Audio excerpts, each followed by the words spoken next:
What is your intention for this interview? Just to spread the word, just to help spread the word. There are things that run this planet, that control this planet, and they're not entirely human.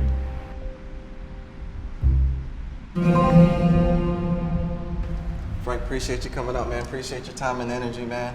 Let's get right to it, man. Let's start off. Let's talk about your upbringing, your childhood, and whatnot. So I'm born and raised here in California, Northern California, actually. And I was brought up, just kind of relatively the same as anybody else. Actually, when I was 5 or 6 years old, I went back to China. I went back for school, actually, funny enough. And, really? Yeah. Okay. And I stayed there for 2 years. But my family that lives in China, they live up north in northern China. And so at the time, it was kind of rural. So it was a really interesting experience for me being born here in California. And then at around 5 or 6, going there. And I spent first and second grade there. And then I came back here around third grade when I was 9. For me, I really didn't enjoy my time there, especially as a child, going from here at such an early age where it's like important, you're growing up, you're learning about the world, and you're building your own perspective on what the world is, and then you hop over to alien country. Right. And for a kid, I mean, that was quite the experience. That's a shock, right? Yeah. What were some of the elements, because I see you as, someone that's very, very, in tune with their spirituality. Take me into the elements in the household. Was that something that was present growing up with your family? No religion, no spirituality, no nothing. Besides the occasional Sunday church that I would go to, but that wasn't even because we were super religious. That was just to meet people, because it was a gathering place.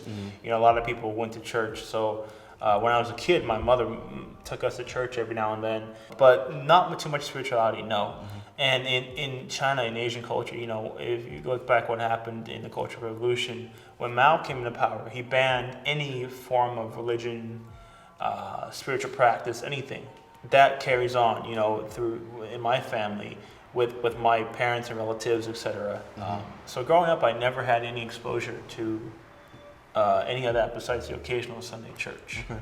Have you been in tune with your spirituality growing up young, or is this something that was kind of developed over time? If I were to go back in time and you were to tell me, or talk to a 9-year-old Frank, you would say, hey, you're going to be doing this, and you're going to get, I would look at you like, oh no, you're crazy, Right.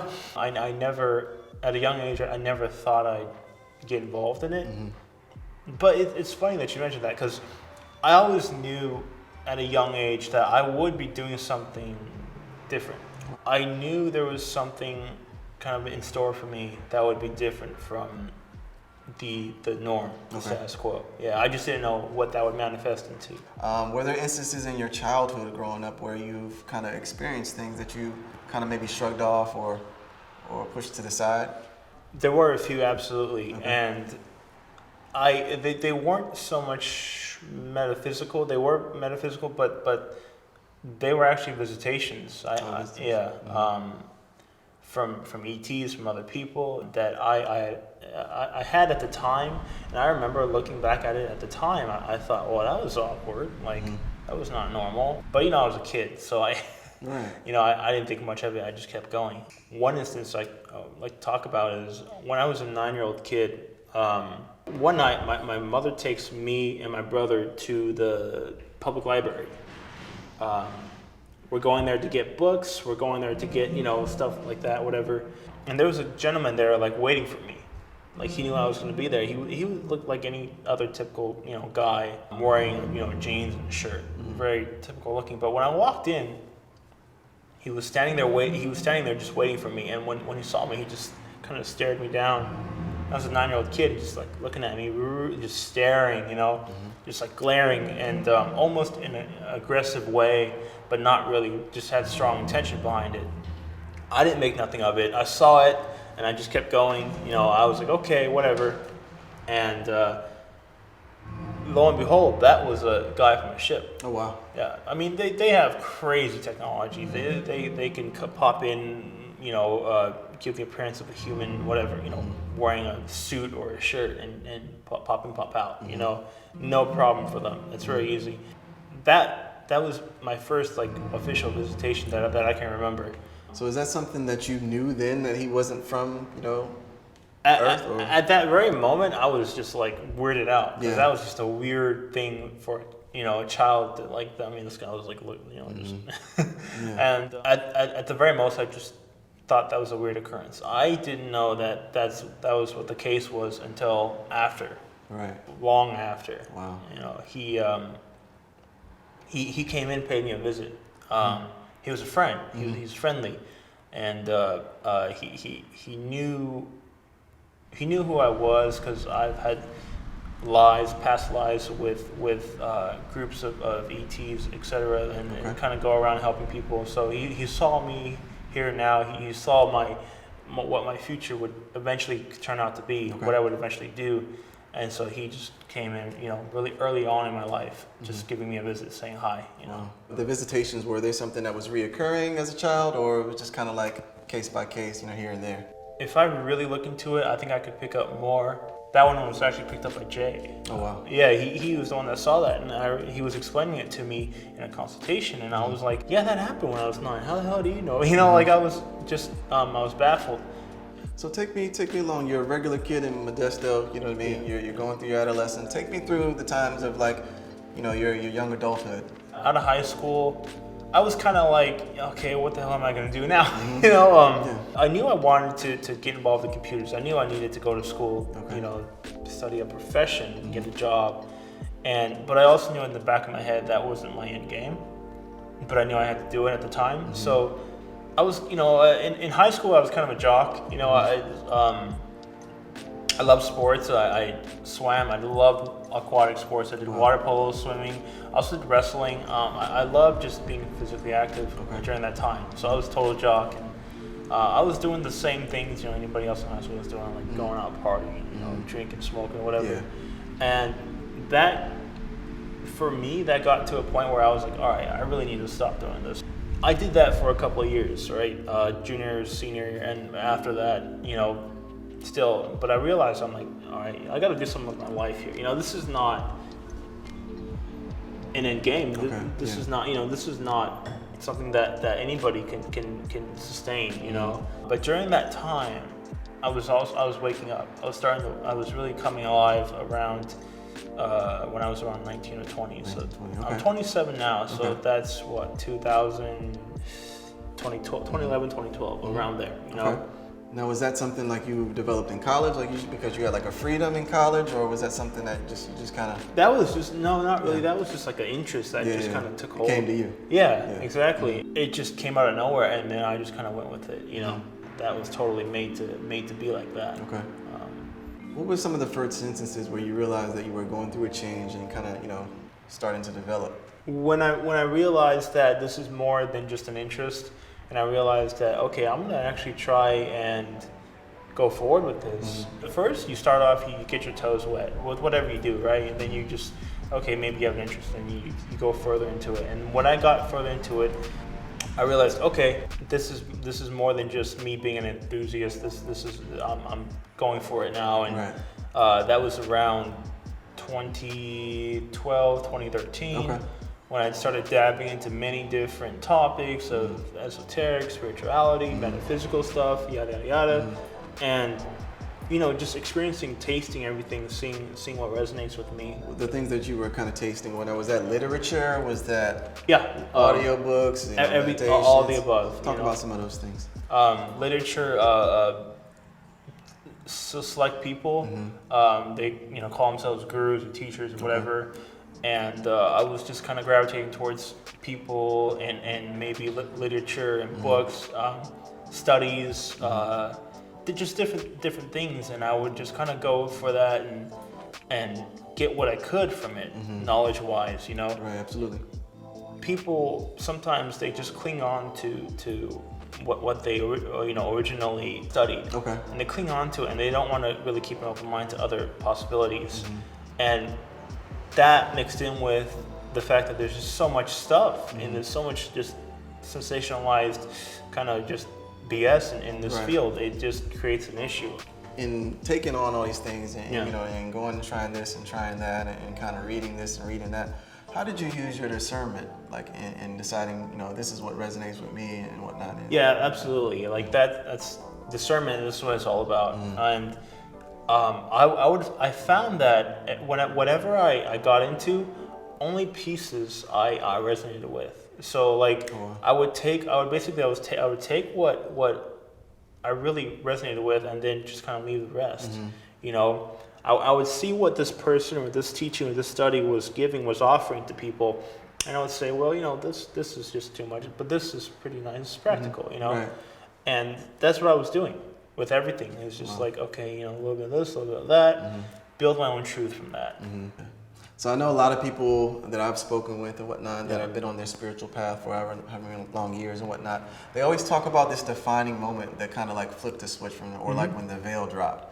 Did you have an instance? Absolutely. Okay. When I started seeing metaphysically with my head, that was because you know, like you can meditate, you can do all this, and then but you want results, right? You want to see something like you said, a defining moment. And every night I would turn the lights off before I go to bed. I would make my room pitch black, dark, and then I would actually put a blindfold on in the darkness and do a little like meditation, 5-10 minutes, and then go to sleep. And I kept doing that over and over until I started going for like an hour, you know, just really meditating, really relaxing, really deep. I mean, you're like on cloud 9 at that point. Okay, yeah. But at one point in my meditation, I started seeing stuff in my head. Like it wasn't me making it up. It was, I would just be, you know, sitting there doing my thing, eyes closed. All of a sudden, images start popping up, and I'd be like, "What the hell? You know, what's all this?" And that was it right there. That was like, that made me realize, okay, there's a whole another world out there that beyond the physical, you know. So when you talk about seeing and whatnot, you're not seeing physically. You're seeing. No, it's in your head. It's an inner clairvoyance, you would call it, or? It's not clairvoyance. You know, there's all these clairaudience, clairvoyance. Okay. Clairvoyance talks more about the ability to get messages. People that call themselves psychics or mediums, that's more clairvoyance. It's just like when I say seeing, it's not physical eyes. It's metaphysical vision. Wow. So you're not seeing with your eyes at all. It's different glands in the brain that actually generate those images, and people that can see auras and stuff like that. That's where all that comes from. Yeah. So what glands, I guess, work with being able to see then? There's a couple of them. Everybody knows about the pineal gland, you know, but there's much more. There's the pituitary gland that works with the pineal. There's your hypothalamus, which is just like a small little raise. I mean, they're all like small little muscles in your brain, you know, physical. And hypothalamus has to do with like understanding. And then there's also your energy fields in the brain that also work with the physical glands. There's the scanner, which is remote viewing. Remote viewing is separate. What the people have this, they think that the pineal gland generates remote viewing. Actually, it's not. It's a scanner, which is like around here in your forehead. What are some of the images that you began to see and whatnot during this time? Or you know, I would have this face, like a humanish female face that would just pop up and like boom, as I'm, you know, like my eyes are shut and closed, and then all of a sudden I would just see this freaking face right in front of me, you know, fine detail. Yeah. And I would just be like, what the hell, you know? I'm not imagining this in my brain. I'm not like saying, oh, I imagine you know, no, like I'm just sitting there relaxing, doing a meditation, and all of a sudden the female face pops up. Yeah. And I'm just like, what the hell is that? Yeah. That was my spirit guide, actually. She was making herself shown. Yeah, that was her just making herself shown. And that was like the first image that I was really seeing was that face. Wow. Yeah. Wow. So you're a firm believer in spirit guides and I guess what people will call another dimensions, the other side. How do you define that? What is? I mean, there's a lot of definitions. And there's a lot out there when it comes to dimensions. The other side is really just us when we're home. You know, religions call it heaven. Okay. Right. And there is no such thing as hell. Really, no such thing as heaven either. But the whole concept of heaven is that you die and you go to a place that's better. Well, the other side is much better because you know your energy, your true self, and that's where we go as energy. That's where we live. That's our home. Okay. as spirit, you know. That's where we're actually alive, not really in these physical bodies. We come in here, we have life, you know. We've had many, many, many lives. You can look at any person walking down the street, and I guarantee you that person has probably had a minimum of 100,000, maybe 200,000 lives. Wow. Yeah, absolutely. My definition, very simple, is just like, you know, the other side is our home, and it is a different dimension. You know, it's not the third dimension is physical. Okay. On the other side, we're energy. There's not much physical anything. It's just all energy. It's all spirit. When you started to wake up and you started to be able to see and whatnot, is there something like, did you start encountering ETs more then too? Or? Oh, absolutely. Okay. I was meditating one day and one night actually, and this big figure appeared in front of me. The head looked like a if you were to imagine like a lizard standing upright, you know. Oh, wow. Big, like a miniature Godzilla. Okay. Yeah. But clearly sentient, clearly aware of what I was doing, came to me when I was meditating, and I was looking at this. It was a female actually. I was looking at her with my foot in. She's looking at me, and I'm really frantic, just kind of like trying to getting my attention. I could see all this in my head, and I'm just like, what the hell is going on? What's all this about? You know. And she wanted to talk. I thought it was an act of aggression or something at first, because I wasn't used to seeing an ET face, you know. Right. And that was a lady. She was living out near Alaska, but in the underground bases. A lot of these people, a lot of the ETs that are here, people always say, well, you know, when are the ETs coming? They're coming from space. Actually, they've been living here for a long time, underground, you know.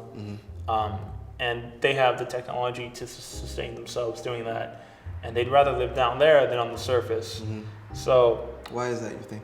Down there, you're not exposed to all the elements. You know, it's kind of like why do we build houses, right? Why do we live? Why not just live, you know, on the street or exposed? Because, you know, protect yourself from the elements, you know. So you live in a house. It's the same thing as like you go down to the surface. You're not, and if you have the technology, you can. There's big bases underground, big. I mean, mile long. There's cities, you know. Wow.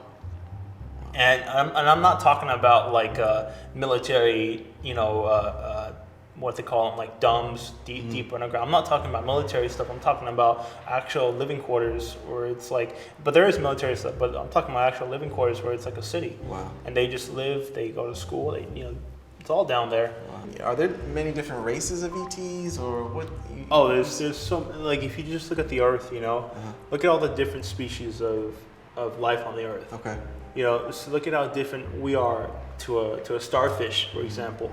The same concept applies for out there. You know, there's so many different races of ETs and different body types. You have your humanoid type, you know, standing upright, 2 arms, 2 legs. So you have a lot of that out there. You have more human Nordic-looking people. You have reptilian people with, you know, scaly skin. You have grays. You know, the Spolians. Well, we call them Spolians because that's actually the planet they're from. But when I say Serpolians, I'm talking about grays, the little, you know, 3 foot. So like the typical gray face, black eyes. Almond, you know, Okay. But they're actually called Serpolians, and that's actually the name our government secretly gave them. You know, the CIA gave them that because they're from planet Serpo. Wow. And their skin is gray because they have 2 suns. You know, it really screws up your skin. And then you have amphibious beings, you know, like... not so much like a mermaid, but humanoid mixed in with some kind of, you know, amphibious sea creature, and they're all intelligent. You know, the beings I'm talking about here, they're all very you have insectoids as well, beings that look like a upright praying mantis, an upright ant. You know, and these species of life I'm talking about, they're not just like a you know, like an insect or something. You know, they have intelligence, and they're much more advanced and smarter than we are by millions and millions of years. You know, they travel the stars, no problem. We're just now shooting rockets to Mars. You know, they go around. That says a lot. Yeah, they come here. You know, the things that run this planet and have controlled this planet for a long time, the things that run the government for a long, long time, they've been here. So when you talk about the government being run by another species, what species are you exactly talking about? For a long time, there was what people call reptilians, in control, working with very high up people in the governments, controlling everything. There's different separate clans here in California. We had a major one. California is a big key in all of this. Probably the reason why it's such a big state, Right. with a real high influence in the world. They were what you call reptilians, but their actual name was Anunnaki. Okay. Yeah. And they're not bad people at all. They're very good people. They're just. We had a group of kind of not so nice, like you have bad apples in any basket, right? Right. And we had a group of I guess what you would want to call pirates. They came here to this planet on ships a long, long, long time ago. And at first when they came here, they were friendly, but then they wanted to take over. They got power hungry. And the result of pretty much what you see today is their doing. They're not really in power so much anymore. Right now we have people kind of like just kind of bouncing around trying to get control, but they were the ones behind the scenes. The real power you're never gonna hear of. You're never gonna, they're behind the scenes. They're in the shadows. Right. How I came across you was through Jay Essex and the Spiritual Foundation and whatnot. Can you talk about how you were first introduced to Jay and the Spiritual Foundation? And Absolutely. going forward. My stepdad knew what I was doing. He knew I was involved, getting interested in all this government stuff, secret government stuff, and all this ETs and spirituality. He was never into it. He never really cared, but he kept an open mind. Right. So and one day he was like, "Hey Frank, I saw this video talking about super soldiers, yada yada yada. Maybe you should check it out." So I was like, "All right, whatever." I didn't care for it at the time. So he told me about this, and then later on I actually looked it up. I saw the video he was talking about with a lady just talking, and for some reason on the side on my recommended videos I saw photo of Jay, old man in overalls, Mm-hmm. and I just felt a real strong urge to check him out, and I just had this strong knowing, like, okay, there's something here with this guy. I don't know much about him, but what he says resonates with me. Everything he's saying and talking about, doing, etc. I'm like, yeah, that's it. I don't know. Like, if you asked me to prove it in a court, I couldn't prove it in a court. But it just it's a gut intuition, right? Yeah. And I just knew, so I'm like, all right, I'm gonna go with this guy. So I looked into him a little bit, and then he was doing spiritual consultations at the time. He was doing what calling them crank ups, where he enhances your energy. I called him up right away. I didn't hesitate. I thought it was very interesting that I had that reaction for him, and I'm so happy I did, because through that came everything I am today. What is a crank up? A crank up is where somebody takes their own energy and puts it inside of you, enhancing your energy, your power level, your spirit, etc. And it takes a real special person to do this. And doesn't mean they're better than somebody else, but it does take somebody who's got source energy to do this. And there's a lot of misconceptions with the word source out there in the New Age and the spiritual community. But what it really means is somebody whose spirit has all the different frequencies of everything out there. Animals are not like human. Animals have a different type of spirit. Animals, human, planetary, etc. They have everything in them, and their power level is strong enough to where they can work on you, make your energy stronger, wake up your abilities, help you see better. People that are mediums and psychics, whatever. They can do this, they can get this done, and it can really take their work to the next level. How did that affect your abilities to see and whatnot right off the back when you got the crank up? It took some time to settle in. It was really intensive energy work, and it took some time. And then after a couple of months, I realized, oh my gosh, I'm seeing, I'm flowing a lot better. Everything is just coming in faster. I'm getting more messages, etc. I'm more open, Okay. More and more I live and walk in not just this world, but also, the other side, spirit, metaphysical world. Right. So, yeah. One of the things that I've noticed that you talk about frequently is stone energy. Can you talk about, expand on, like, what exactly you mean by that? Like, working with stone energy, Yeah. how to work with it, and how it affects the body and the spirit. Stone energy, it's like vitamins to your energy body, right? People have a lot of misconceptions. They think stones are going to heal an open wound, or magically going to bring money to you. None of that is true. It's much more simple. Stone energy, each stone has different frequencies of a different energy makeup, etc. They all come from Gaia. They all have Gaia's spirit inside of them, but they have their own unique individual stone. Like, for example, this is a beautiful piece of selenite right here, right? Selenite is a very high vibration stone. It's an activator. It kind of gets your energy flowing, versus something like the smoky quartz point. These smoky quartz. Smoky quartz is calming. It's relaxing. It helps you relax. It takes your energy and just kind of brings it down, and just, at the same time, it gives you clarity. Because that's what clear quartz does. Clear quartz is all about clarity. It helps you see, gives you clarity of mental clarity, basically, of thought and also vision. And so stones each have their own different individual characteristics, their own different, energy, and they all help us out in one way or another. Okay.